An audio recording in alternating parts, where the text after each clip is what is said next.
ब्रैथि खेब बड' सावथुन बान्था राननाय फोरबोआव नोंथांमोननि लुबैनाय बायदि बर'नि मुंदांखा फावखुंगुर आरो फावखुंग्रिफ्रा साबसिन फावखुंगुर आरो फावखुंग्रि महरै बान्था मोनदों। थांनाय सानखालि ब्रैथि खेब बड' सावथुन बान्था राननाय फोरबोआ बाक्सानि बरमा हायार सेकेन्डारि गेलेग्रा फोथाराव मेहेरगोनाङैनो जानानै थाङो। बे बान्था राननाय फोरबोखौनो बानजायो बिसाया। बान्था राननाय फोरबोनि गेजेरजोंनो बर' सावथुननि गुबुन गुबुन आयदायाव साबसिन हाबा मावनानै दिन्थिनो हानाय सावथुन आरो देंखोजों सोमोन्दो गोनां सुबुंफोरनो बान्थाखौ होनाय जायो। बेबादिनो बर' सावथुननि गेजेराव साबसिन फावखुंगुर आरो फावखुंग्रि महरै साथाम फावखुंगुर आरो फावखुंग्रिफ्रा सायख'जानानै बान्था आरजिनो हायो। बर' सावथुननि फावखुंगुरफोरनि गेजेराव साबसिन फावखुंगुर बान्था मोननो हानाय फावखुंगुरफोरानो जाबाय गोथार सावथुननिफ्राय लिंसार बसुमतारी, फोरमान सावथुननिफ्राय मोगथां नार्जारी आरो गानजा फाग्ला सावथुननिफ्राय सोरां नार्जारी। लोगोसेनो साबसिन फावखुंग्रि बान्थाखौ आरजिनो हायो गानजा फाग्ला सावथुननिफ्राय हेलेना दैमारी, सिनायथि सावथुननिफ्राय फुजि बसुमतारी आरो गोथार सावथुननिफ्राय फुजा मुसाहारिया। मख'नो गोनांदि बे बान्था राननाय हाबाफारिनि गेजेरजोंनो गोबां फाव खालामग्रा सावथुन आरो देंखोजों सोमोन्दो गोनां सुबुंफ्रा थुलुंगाखांनायखौ मिजिंथिदों खुंफुं आफादा। आरो दिनै आं जोबोद मोजां मोनदों बे दिनै आं बेस्ट एक्टर एवार्ड्सखौ मोननानै। आं सानाखैमोन जे आं दिनै बेस्ट एक्टर एवार्ड्सखौ मोनगोन, नाथाय फाइनालि आं मोनबायानो बेस्ट एक्टर एवार्डखौ। आं दिनै बे एवार्ड्सखौ मोननानै थारैनो जोबोद लाकि फिल खालामदों। जोबोर गोजोनथाव सान जोंनि बर' महरगिरिफोरनि थाखाय। दिनै बाक्सा जिल्लानि बरमा हायार सेकेन्डारि स्कुलनि प्लेग्राउन्डआव दिनै बड' सिने आर्टिस्ट एस'सिएसननि ब्रैथि बान्था राननाय फोरबो फिल्मनि। दा बेयो जोंहा नै सोलिगासिनो दङ। जोंहा सर्ट फिल्म कम्पिटिसनबो जानानै थांबाय खेबसे, आरो बेनि रिजाल्टखौबो जों एनाउन्स खालामबाय। जाय उइनार जादों बिथाङा 50,000 दिनै मोनलांबाय। लोगोसेनो भइस of the Bodos singing competition बेबो जानानै थांबाय, बेनिबो रिजाल्टआ आउट जाबाय। फार्स्ट सेकेन्ड थार्ड 30,000, 20,000 एन्ड 10,000 बेखौबो जोङो प्रेजेन्ट खालामबाय।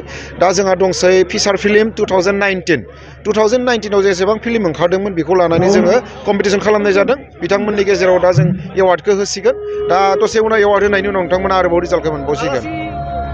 आलासि महरै जोंहा चिफ गेस्टआव दंमोन जोंहा प्रमद बर' सार, जोंनि बिटिआरनि मावफुं सोद्रोमा, गाहाय मावफुं सोद्रोमा। लोगोसेनो जोंनि आसाम एसेम्ब्लिनि स्पिकार मानगोनां बिस्वजित दैमारी सार बिथांमोनाबो दङ। आरो माखासे जोंनि बिटिआरनि इएम आरो एमसिएलए बिथांमोना दंफैयो जोंनि गेजेराव। बिथांमोननि आखाइजों जों जोंनि दिनैनि बड' सिने आर्टिस्ट एस'सिएसननि जा ब्रैथि बान्था राननाय फोरबो आरो बै बान्थाफोरखौ बिथांमोननि आखाइजों जों नाजावनाय जागोन। माने जिखिनि बिथां आर्टिस्टफोरा बान्था देरहानो हादों बिथांमोना जोंनि आलासि बिथांमोननिफ्राय बान्थाखौ आजावगोन। फैबाय थानाय समाव बिसाया माबायदि खामानि मावलांनायनि थांखिफोर लानाय? दिनै जों बिसाया दिनै ब्रैथि बान्था राननाय फोरबो खुंनो हाबाय फिसार्स फिल्मनि।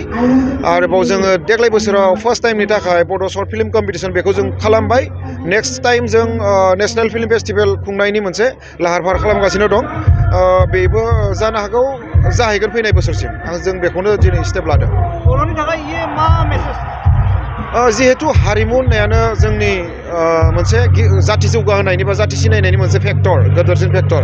बेयो जेब्ला गोग्गोम जागोन हारिया अब्लानो गोग्गोम जागोन होननानै जोंहा फोथायनाय दं। आरो बड' सिने आर्टिस्ट एस'सिएसना हारिमुखौ जिखिनि डिजिटेलाइज खालामनांगौ होनबा सिनेमा आकाराव प्रडाक्सन खालामनांगौ बेनि खामानिखौ मावगासिनो दं।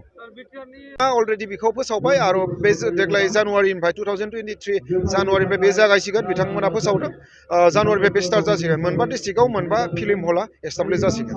फिल्म रिलिज होनायनि उनाव जा मार्केटिं खालामनायनि मोनसेल' टाइम थायो, बे जाबाय फुजा सिजोन।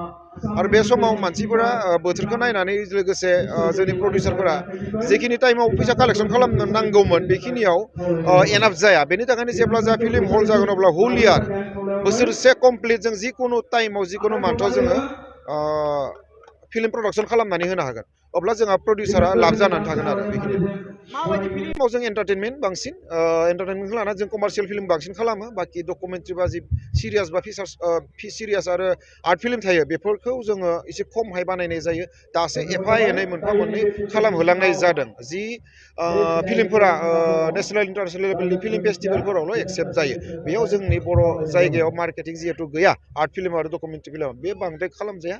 जिखिनि कमार्शियेल फिल्म बा एन्टारटेनमेन्ट फिल्म बेखिनियावल' बर' हारिनि गेजेराव जिहेतु सोलियो, मार्केट लानो हायो। बेखायनो बर' प्रडिउसारफोरा बे कमार्शियेल फिल्मखौ दिहुननायाव गुरुत्त' होयो।